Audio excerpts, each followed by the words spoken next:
جب وسائل تنگ پڑے صوبائی حکومتوں کے ساتھ مل کے صدر زرداری صاحب نے بیٹھک کروائی, سہیل آفریدی صاحب سے لے کے مریم نواز شریف صاحبہ نے وسائل دیے. مجھے وزیر اعظم پاکستان نے صرف اور صرف ایک ہدایت دی ہے, ناجائز زیادتی کسی بھی طبقے کے ساتھ نہ کرو. جو حقیقت مندانہ جو حقائق تمہارے سامنے آتے میرٹ پہ فیصلہ کرو, اور کوئی گھبراہٹ کا تمہیں کوئی اس کے اوپر نہیں ہونی چاہیے. میں نے وہی فیصلہ کیا ہے, میرا فیصلہ ہے, میں قائم ہوں, اور سارے کے سارے حقائق سوشل میڈیا پہ پلیس کیے ہیں. کسی کو گھاٹا ہے, نقصان ہے, اس سے اس عوام کا لینا دینا نہیں ہے. حکومت کی اولین ترجیح ہے دستیابی کو یقین بنانا, ناجائز منافع خوری کے خلاف کارروائی کرنا. اور کفایت شعاری کاروباری طبقے پر بھاری, تاجر برادری نے کاروباری اوقات کار پر عائد پابندیاں مسترد کر دی ہیں. کہتے ہیں جنگی حالات ختم ہو چکے ہیں, لاک ڈاؤن برقرار رکھنے کا کوئی جواز نہیں. جیسے ہی گاہک مارکیٹس کا رخ کرتے ہیں بازار بند ہو جاتے ہیں. حکومت فیصلے پر نظر ثانی کرے.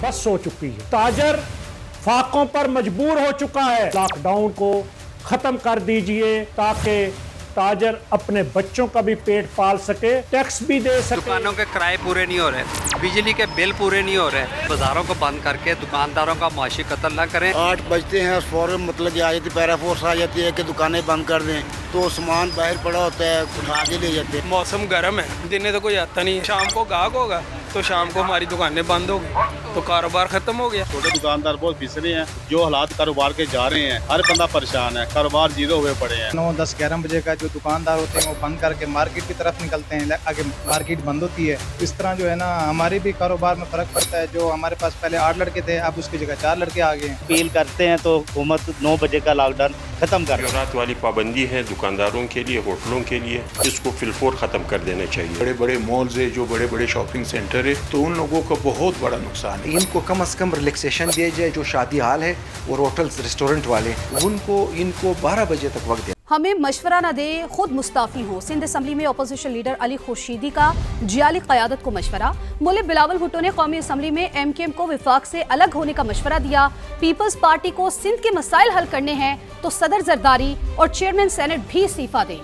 اگر ایسا ہوتا ہے تو ایم کیو ایم بھی فوری استعفے دینے کو تیار ہے. نکلو وفاقی حکومت سے, یہ ایک سجیشن دیا اوبیسلی چیئرمین پاکستان پیپلز پارٹی نے. سندھ کے یہ سارے ایشوز میں نے گنوا دیے, ارسا سے لے کر K4 بھی ڈال دیں, اس میں گرین لائن بھی ڈال دیں, سب کچھ ڈال دیں. تو لائیں بلاول بھٹو زرداری صاحب پریزیڈنٹ آف پاکستان کا استعفیٰ, آئے سندھ کے ایشوز پہ کھڑے ہوں, آئے چیئرمین سینٹ کا استعفیٰ رکھ کے پاکستان پیپلز پارٹی ایم کیو ایم کی 2 وفاقی وزارتوں کا استعفیٰ آپ کے ہاتھ.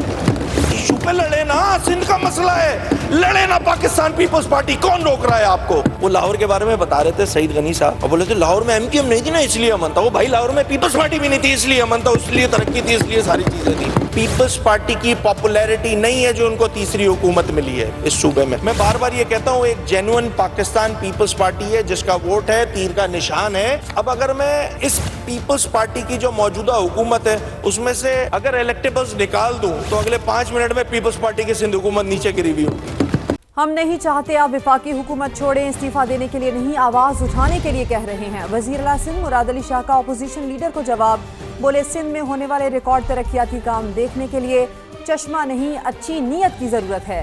حزب اختلاف کو سندھ اسمبلی میں بہتر مواقع ملتے ہیں, پنجاب جا کر دیکھ لیں, آپ کو اتنی آزادی نہیں ملے گی. آپریشن صاحب حکومت میں آپ ہیں, وفاقی حکومت میں پیپلز پارٹی نہیں ہے, صدر پیپلز پارٹی کا ہے, چیئرمین سینٹ پیپلز پارٹی کا ہے. آئین میں پاورز دیے ہوئے ہیں نا, نہ آئین کو مانتے ہیں نہ کسی اور چیز کو مانتے ہیں. کہتے ہیں کہ یہ آپ ریزائن کریں تو ہم کر دیں گے. آپ کو ریزائن کرنے کے لیے نہیں کہہ رہے, ہم کہہ رہے ہیں آواز اٹھاؤ. آپ بھی اس صوبے کے لیے کام کریں, اپنی آپ چلے حکومت میں رہیے, نہیں ریزائن کریں, اس لیے کہ شاید گزارا نہیں ہے اس کے بغیر. یہی تو وجہ ہے کہ جو فیڈرل گورنمنٹ آتی ہے آپ اس کے ساتھ ہوتے, پھر لڑ جھگڑ کے ختم ہو جاتے ہیں, الگ ہو جاتے ہیں 11 مہینے میں وداؤٹ اینی ریزن. پتہ نہیں کیوں اس اسمبلی میں جتنے حقوق ممبران کے دونوں سائڈز اپوزیشن کو ایکول کیا بہتر اپرچونٹی ملتی ہے, اس سے زیادہ حق اور کیا چاہیے. شکر کریں کہیں اور نہیں ہے. ذرا سندھ سے نکلیں نا, اس پیار محبت کی دھرتی سے نکلیں, اور پنجاب میں تو کوشش کریں.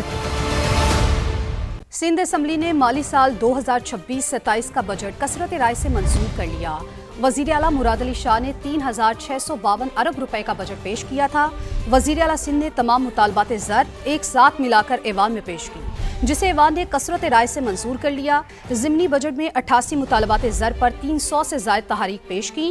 اپوزیشن کی طرف سے نیشنل گیمز کے لیے مطالبات زر میں کٹوتی کی تحریک کی وزیر اعلیٰ سندھ نے مخالفت کر دی. کہا نیشنل گیمز کے مہمان خصوصی چیف آف ڈیفنس فورسز تھے. میرا لیاری فلم کے لیے مطالبات زر میں کٹوتی تحریک بھی مسترد کر دی گئی ہے. مراد علی شاہ نے کہا کہ سندھ پہلا صوبہ ہے جس نے فلم بنائی. یہ سندھ کا مثبت چہرہ دکھا رہی ہے. وزیر اعلیٰ سندھ کا کہنا تھا کہ نئے بجٹ میں کوئی نیا ٹیکس نہیں لگایا گیا. بعد ازاں سندھ اسمبلی کا اجلاس غیر معینہ مدت تک کے لیے ملتوی کر دیا گیا.